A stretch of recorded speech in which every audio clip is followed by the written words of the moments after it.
Hey guys, I'm going to show you this year's fireworks setup. Keep them in my tractor shed the day of the fireworks because I can move them straight out, set them off right out in front of it. This is what I got. I'll do a follow-up video on this. It'll be on this same video. But we've got 4 Swamp Dog. These guys actually put out pretty good. So I'm going to set these off along and along while I'm setting all the other smaller stuff off. What I do is I go to a big box store and buy some kits. Comes out pretty cheap. I mean, I maybe got a couple $100 wrapped up in the whole deal.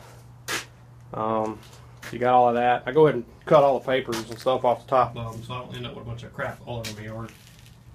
It actually makes cleanup a lot better.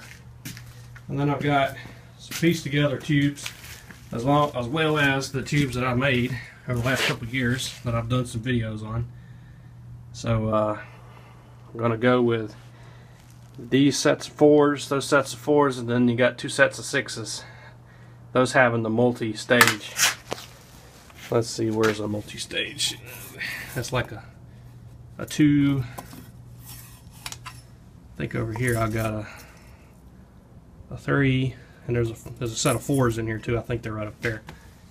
But should make for a pretty good display this year, better than what I did last year. So we will see how it goes.